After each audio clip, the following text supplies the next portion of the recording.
आज हम आपके लिए जो पुस्तक लाए हैं उसका नाम है लाइट ऑन द पाथ। ये पुस्तक सन 1885 में मैबल कॉलिंस ने लिखी थी। ये एक छोटी सी पुस्तक है, लेकिन इसे इतिहास में एक धरोहर के रूप में माना जाता है। गूढ़ ज्ञान से भरी पुस्तक है। आशा करते हैं कि ईश्वर की राह में चलने वाले लोग और चिंतक इस पुस्तक से बहुत ही लाभ उठाएंगे।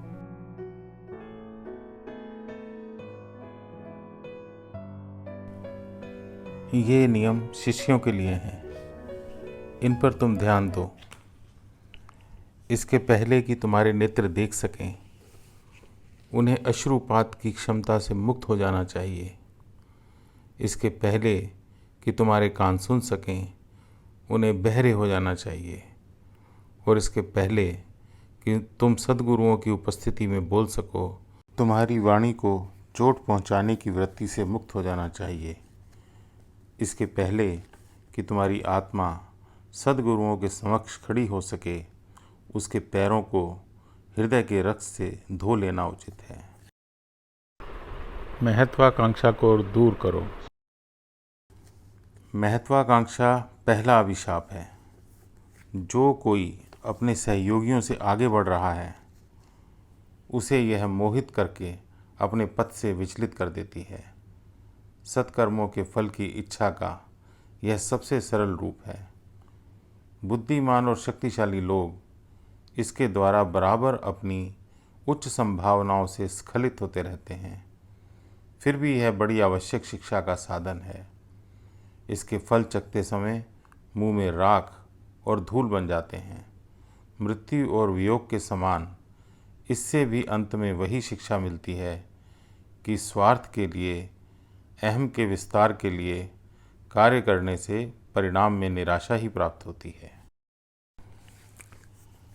किंतु जो महत्वाकांक्षी हैं, उन्हीं के समान परिश्रम करो। जिन्हें जीवन की तृष्णा है, उन्हीं के समान प्राणी मात्र के जीवन का सम्मान करो। जो सुख के लिए ही जीवन यापन करते हैं, उन्हीं के समान सुखी रहो। हृदय के भीतर पाप के अंकुर को ढूंढकर उसे बाहर निकाल फेंको। यह अंकुर श्रद्धालु शिष्य के हृदय में भी उसी प्रकार बढ़ता और पनपता है जैसे कि वासना युक्त मानव के हृदय में। केवल शूरवीर ही इसे नष्ट कर डालने में सफल होते हैं। दुर्बलों को तो उसके बढ़ने, पनपने, फूलने, फलने और फिर नष्ट होने की राह देखनी पड़ती है। यह न सोचो कि तुम बुरे मनुष्य से या मूर्ख मनुष्य से दूर रह सकते हो। वे तो तुम्हारे ही रूप हैं। यद्यपि तुम्हारे मित्र अथवा गुरुदेव से कुछ कम ही वे तुम्हारे रूप हैं, फिर भी वे हैं तुम्हारे ही रूप। स्मरण रहे कि संसार का पाप और उसकी लज्जा तुम्हारी अपनी लज्जा और तुम्हारा अपना पाप है। तुम संसार के एक अंग हो और तुम्हारे कर्म फल उस महान कर्म फल से अकाट्य रूप से संबद्ध हैं। और ज्ञान प्राप्त करने से पहले तुम्हें सभी स्थानों में से होकर निकलना है, अपवित्र और पवित्र स्थानों में एक ही समान। इंद्रियजन्य अनुभवों से शिक्षा लो और उसका निरीक्षण करो, क्योंकि आत्मविद्या का पाठ इसी प्रकार आरंभ किया जा सकता है। और इसी प्रकार तुम इस सीढ़ी की पहली पटिया पर अपना पैर जमा सकते हो। फूल के समान खिलो और विकसित हो। फूल को अपने खिलने का भान भी नहीं रहता, किंतु वह अपनी आत्मा को वायु के समक्ष उन्मुक्त करने को उत्सुक रहता है। तुम भी उसी प्रकार अपनी आत्मा को शाश्वत के प्रति खोल देने को उत्सुक रहो, परंतु उन्नति की आकांक्षा नहीं। शाश्वत ही तुम्हारी शक्ति और तुम्हारे सौंदर्य को आकृष्ट करे, क्योंकि शाश्वत के आकर्षण से तो तुम पवित्रता के साथ आगे बढ़ोगे, पनपोगे, किंतु व्यक्तिगत उन्नति की बलवती कामना तुमको केवल जड़ व कठोर बना देगी।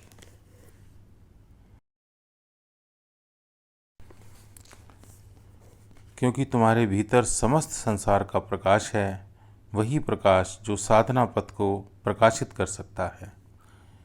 यदि तुम उसे अपने भीतर नहीं देख सकते तो उसे कहीं और ढूंढना व्यर्थ है।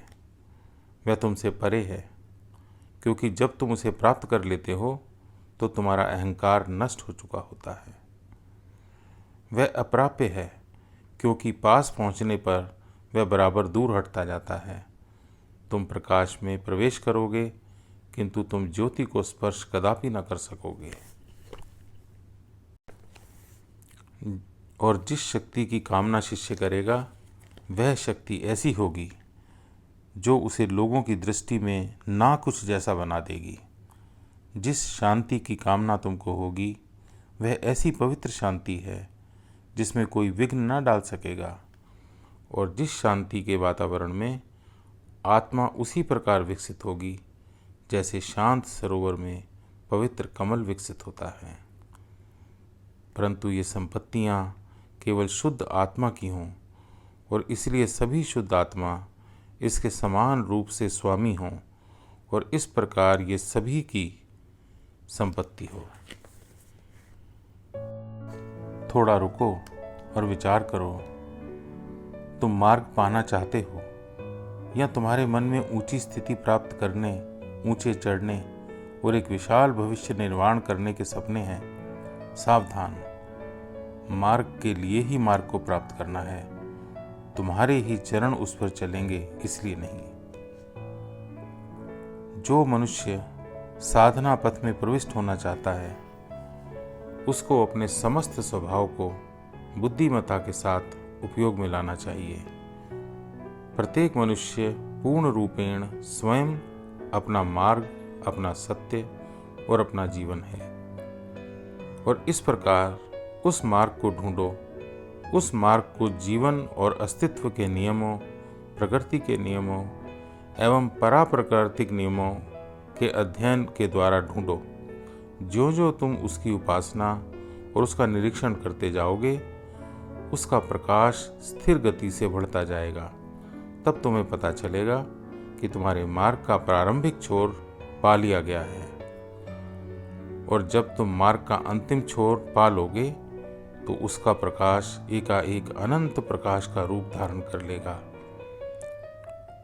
उस भीतर के दृश्य से ना भयभीत हो और ना आश्चर्य करो। उस धीमे प्रकाश पर अपनी दृष्टि रखो, तब वह प्रकाश धीरे धीरे बढ़ेगा। लेकिन अपने भीतर के अंधकार से सहायता लो और समझो कि जिन्होंने प्रकाश देखा ही नहीं है, वे कितने असहाय हैं और उनकी आत्मा कितने गहन अंधकार में है। भयंकर आंधी के पश्चात जो निस्तब्धता छा जाती है, उसी में फूल के खिलने की प्रतीक्षा करो, उससे पहले नहीं। जब तक आंधी चलती रहेगी, जब तक युद्ध जारी रहेगा। नीरवता में से जो स्वयं शांति है, ये गूंजती हुई वाणी प्रकट होगी। वह वाणी कहेगी, यह अच्छा नहीं है, काट तो तुम चुके हो, अब तुम्हें बोना चाहिए। यह वाणी स्वयं नीरवता ही है। यह जानकर तुम उसके आदेश का पालन करोगे। तुम जो अब शिष्य हो, अपने पैरों पर खड़े रह सकते हो, सुन सकते हो, देख सकते हो, बोल सकते हो। तुम जिसने वासनाओं को जीत लिया है, जिसने अपनी आत्मा को विकसित अवस्था में कर लिया है और पहचान लिया है और नीरवता के नाद को सुन लिया है, तुम अब उस ज्ञान मंदिर में जाओ जो परम प्रज्ञा का मंदिर है, और जो कुछ तुम्हारे भीतर लिखा है उसे पढ़ो।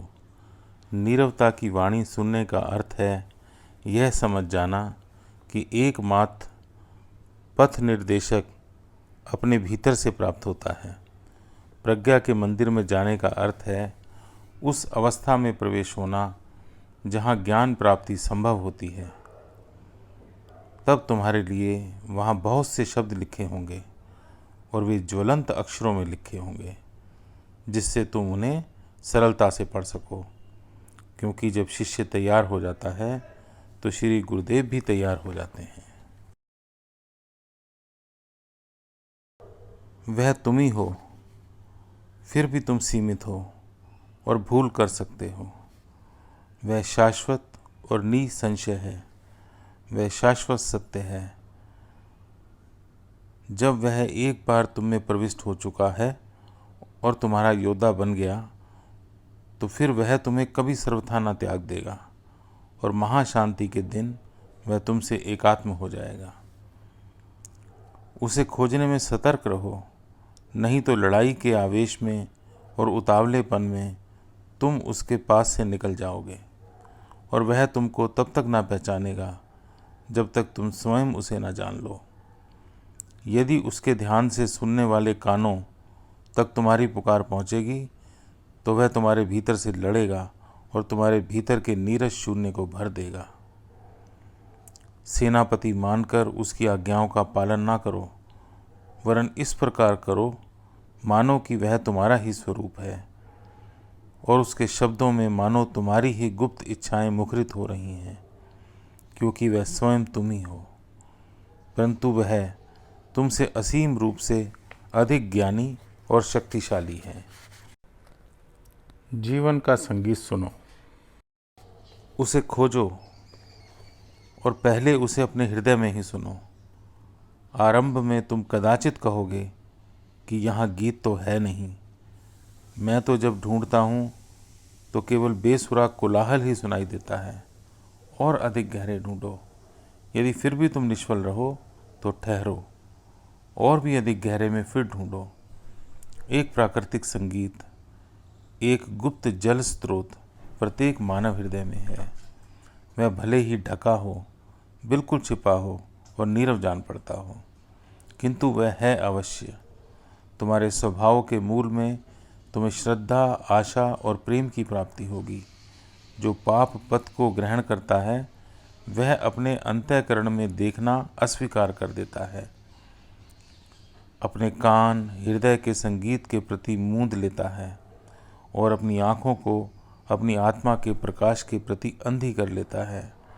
उसे अपनी वासनाओं में लिप्त रहना सरल जान पड़ता है, इसी से वह ऐसा करता है। परंतु समस्त जीवन के नीचे एक वेगवती धारा बहती है जिसे रोका नहीं जा सकता। सचमुच गहरा पानी वहाँ मौजूद है, उसे ढूंढ निकालो। इतना जान लो कि तुम्हारे अंदर निस्संदेह वह वाणी मौजूद है। उसे वहाँ ढूंढो और जब एक बार उसे सुन लोगे तो अधिक सरलता से तुम उसे अपने आसपास के लोगों में पहचान लोगे। जब तक तुम केवल मानव हो तब तक उस महागीत के कुछ अंश ही तुम्हारे कानों तक पहुंचते हैं, परंतु यदि तुम ध्यान देकर सुनते हो तो उन्हें ठीक ठीक स्मरण रखो, जिससे कि जो कुछ तुम तक पहुंचा है वह खो ना जाए, और उससे उस रहस्य का आशय समझने का प्रयत्न करो जो रहस्य तुम्हें चारों ओर से घेरे हुए है। एक समय आएगा जब तुम्हें किसी गुरु की आवश्यकता ना होगी, क्योंकि जिस प्रकार व्यक्ति को वाणी की शक्ति है उसी प्रकार उस सर्वव्यापी अस्तित्व में भी यह शक्ति है।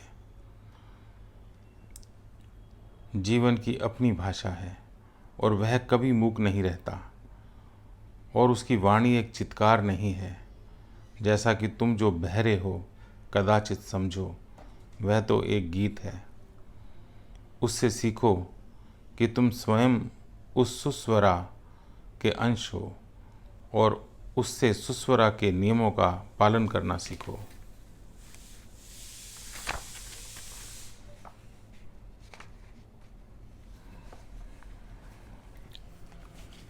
अपने आसपास के निरंतर बदलने वाले चलायमान जीवन पर ध्यान दो, क्योंकि यह मानवों के हृदय का ही बना है, और ज्यों-ज्यों तुम उसकी बनावट और उसका आशय समझोगे, त्यों-त्यों क्रमशः तुम जीवन का विशालतर शब्द भी पढ़ और समझ सकोगे। मनुष्यों के हृदयों का अध्ययन करो ताकि तुम जान सको कि वह जगत कैसा है जिसमें तुम रहते हो और जिसके तुम एक अंश बन जाना चाहते हो। बुद्धि निष्पक्ष होती है ना कोई तुम्हारा शत्रु है और ना कोई मित्र। सभी समान रूप से तुम्हारे शिक्षक हैं। तुम्हारा शत्रु एक रहस्य बन जाता है जिसे तुम्हें हल करना है, चाहे इस हल करने में युगों का समय लग जाए, क्योंकि मानव को समझना तो है ही। तुम्हारा मित्र तुम्हारा ही एक अंग बन जाता है, तुम्हारा ही एक विस्तृत रूप हो जाता है, जिसे समझना कठिन होता है, क्योंकि तुम्हारे हृदय के द्वारा वह प्रकाश प्राप्त होता है जो जीवन को आलोकित करता है और उसे तुम्हारी आँखों के समक्ष स्पष्ट कर देता है। समझने में कठिन केवल एक ही वस्तु है, स्वयं तुम्हारा अपना हृदय। जब तक व्यक्तित्व के बंधन ढीले नहीं होते, तब तक आत्मा का गहन रहस्य खुलना आरंभ नहीं होता है। जब तुम उससे अलग एक और खड़े नहीं होते, तब तक वह अपने को तुम पर प्रकट नहीं करेगा। तभी तुम उसे समझ सकोगे और उसका पथ प्रदर्शन कर सकोगे, उससे पहले नहीं। तभी तुम उसकी समस्त शक्तियों का उपयोग कर सकोगे और उसे किसी योग्य सेवा में लगा सकोगे, उससे पहले नहीं। जब तक तुम्हें स्वयं कुछ निश्चित नहीं हो जाता, तुम्हारे लिए दूसरों की सहायता करना असंभव है। जब तुमको आरंभ के 15 नियमों का ज्ञान हो चुकेगा और तुम अपनी शक्तियों को विकसित और अपनी इंद्रियों को उन्मुक्त करके ज्ञान मंदिर में प्रविष्ट हो जाओगे, तब तुम्हें ज्ञात होगा कि तुम्हारे भीतर एक स्रोत है जहाँ से वाणी मुखरित होगी। ये बातें केवल उनके लिए लिखी गई हैं जिनको मैं अपनी शांति देता हूँ, और जो लोग जो कुछ मैंने लिखा है उसके बाह्य अर्थ के अतिरिक्त उसके भीतरी अर्थ को भी साफ समझ सकते हैं।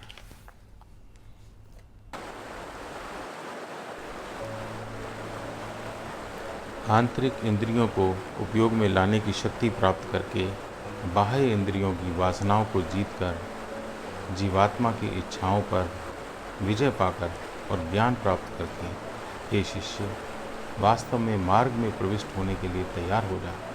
मार्ग मिल गया है, उस पर चलने के लिए अपने को तैयार कर। पूछो पृथ्वी से, वायु से, जल से, उन रहस्यों से जो वे तुम्हारे लिए छिपाए हुए हैं। तुम अपनी आंतरिक इंद्रियों के विकास के कारण यह कार्य कर सकोगे। पूछो पृथ्वी के पवित्र पुरुषों से उन रहस्यों को जो वे तुम्हारे लिए संजोए हुए हैं। बाह्य इंद्रियों की वासनाओं को जीत लेने से तुम्हें यह रहस्य जान लेने का अधिकार प्राप्त हो जाएगा।